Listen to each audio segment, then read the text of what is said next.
campfire crackled, casting dancing shadows on the faces of my friends huddled around it. We were on our annual camping trip, a tradition since college, a chance to ditch the city lights and reconnect with nature. This year, we'd chosen Blackwind Forest, a sprawling wilderness rumored to be untouched by civilization. Little did we know, the forest held a darkness far more terrifying than any lack of cell service. There was the usual banter, Sarah, the ever-optimistic leader, regaling us with stories of legendary campers. Mark, the cynic, rolling his eyes at every rustle in the leaves. And Emily, the quiet observer, sketching the flickering flames in her notebook. Me, I was just happy to be away from the constant ping of my phone, the weight of the digital world lifting from my shoulders. The first day was idyllic. We hiked sun-dappled trails, marveled at towering redwoods, and swam in a crystal-clear stream. But as dusk settled, casting long shadows through the dense foliage, an unsettling feeling crept in. The air seemed to crackle with an unseen energy, and the silence was broken only by the unnerving chirping of unseen insects. That night, around the campfire, we noticed the first anomaly, a faint blue glow emanating from the base of a nearby tree. Curiosity outweighing caution, we approached. The glow intensified as we got closer, revealing a network of bioluminescent fungi, pulsating with an eerie light. It was beautiful, almost mesmerizing, but the unnaturalness of it sent shivers down my spine. "Whoa, dude," Mark said, his voice hushed. "This is seriously creepy." Sarah, ever the pragmatist, dismissed it. Probably some bioluminescent species. Nature's full of surprises. But the surprises were just beginning. As the following days unfolded, the forest seemed to change around us. The air grew heavier, and the once cheerful chirping of birds morphed into unsettling croaks and screeches. The bioluminescent fungi proliferated, their blue glow spreading like a web across the forest floor. The first sign of trouble came from Emily. Usually reserved, she became withdrawn, her eyes gleaming with a strange intensity. During a hike, she swore she saw shadowy figures flitting between the trees, her voice laced with a newfound fear. We brushed it off as nerves, but the unease settled in deeper. Then came the arguments. Mark, ever the skeptic, accused Sarah of being overly cautious, hindering our exploration. Sarah, in turn, blamed his pessimism for the tense atmosphere. The once light-hearted banter devolved into sniping remarks and veiled accusations. The forest, it seemed, was feeding on our fear. Every negative thought, every flicker of doubt, fueled the bioluminescent fungi. The blue glow intensified, pulsing with a rhythmic thrum like a beating heart. We started having nightmares, vivid visions of our deepest fears, twisting our perceptions and isolating us further. One night, I woke up with a gasp. The bioluminescent glow had filled the campsite, casting an eerie blue light on everything. Sarah and Mark were gone. Panic clawed at my throat. Had they left without me? Or had something more sinister happened? Following the trail of the blue glow, I stumbled deeper into the forest. The air grew thick and humid, the silence broken only by the maddening rhythm of the glowing fungi. Then, I heard a distant scream. Fear propelled me forward, the sound raw and primal. I found Sarah first, huddled at the base of a tree, her face pale and tear-streaked. "Mark, he's gone," she whispered, her voice trembling. "He attacked me. Said I was keeping him from paradise." Paradise? Mark, the cynical Mark, spouting gibberish about some forest utopia? It was then I saw the source of the scream. Mark, his eyes glowing with an unnatural blue light, was tearing through the undergrowth, a maniacal grin plastered on his face. "Join us," he shrieked, his voice distorted. "Embrace the true nature." My stomach lurched. He wasn't Mark anymore. The forest, the fungi, whatever it was, had consumed him, twisted him into a creature driven by primal fear. Terror fueled my legs as I ran, the blue glow chasing me deeper into the labyrinthine forest. The nightmare visions returned, amplified by the pulsating light, visions of a world consumed by darkness, of humanity reduced to hollow shells driven by fear. I collapsed at the base of a tree, gasping for breath. Despair threatened to engulf me.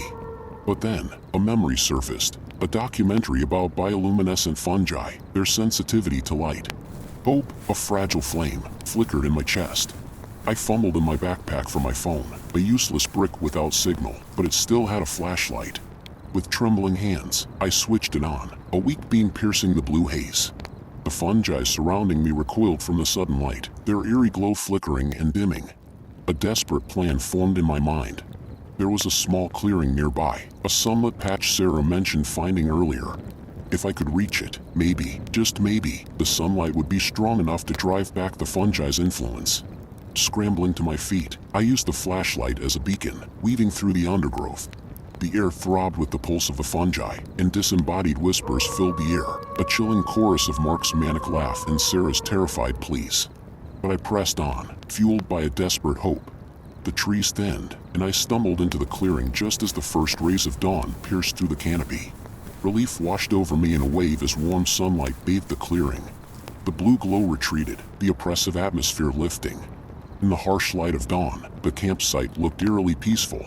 Sarah sat huddled by the remains of the campfire, her eyes hollow and vacant. She looked up as I approached, a flicker of recognition in her gaze. "Mark?"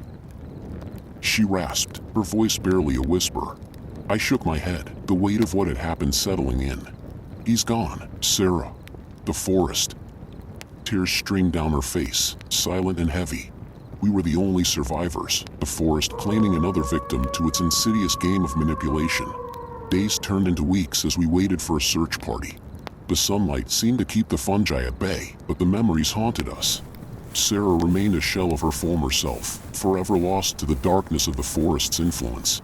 When we were finally rescued, the news reported our disappearance as a tragic accident, falling victim to the treacherous terrain. But we knew the truth.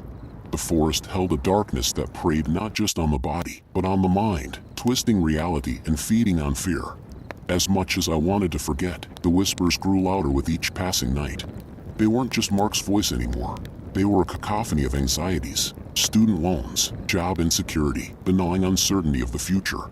It was a constant barrage, feeding the phantom blue glow that seemed to emanate from the corner of my vision. Even in the sterile white walls of my apartment, Sarah couldn't handle it.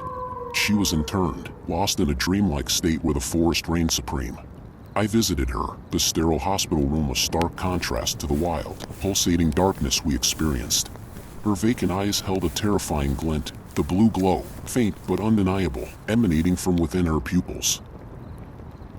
Desperate, I dug through my backpack, salvaged from the forest. There, amongst the usual camping gear, lay a crumpled page torn from the documentary I'd vaguely mentioned during the trip. It spoke of a specific type of bioluminescent fungus, one that thrived on negative emotions. It mentioned a counteragent, a specific type of moss that grew in symbiosis with the fungus, suppressing its influence. Hope, a flickering ember, reignited within me. The documentary mentioned this moss grew only in areas with high concentrations of negative emotions, places like abandoned asylums and forgotten cemeteries. The thought sent chills down my spine, but it was the only lead I had. The following weeks were a blur of sleepless nights and haunted journeys. I scoured abandoned buildings, the oppressive atmosphere fueling my own anxieties. Each whisper grew louder, the imaginary blue glow more intense. Yet, driven by a fierce loyalty to Sarah and a growing fear for myself, I pressed on. Finally, in the desolate heart of a forgotten cemetery, I found it. A patch of vibrant green moss clung precariously to a crumbling mausoleum. Relief washed over me, mingled with a healthy dose of creepiness. I carefully scooped it up, the moss surprisingly warm to the touch, pulsing with a subtle green light. Back in the hospital, I held the moss near Sarah. The faint blue glow in her eyes flickered, a flicker of recognition replacing the vacuity. As I pressed the moss against her forehead, it pulsed with an intense green light, momentarily blinding me. When the light subsided, the blue glow in her eyes was gone. "John?" she rasped, her voice weak but filled with a spark of life. Tears welled up in my eyes. It was a long road to recovery for Sarah, but she was back. My victory felt bittersweet. Though the immediate threat was gone, the whispers still lingered, a constant reminder of the darkness we'd encountered. Determined to fight back, I researched the moss further. My search led me to a community of fringe scientists studying bioluminescent phenomena. They were intrigued by my story and the moss sample.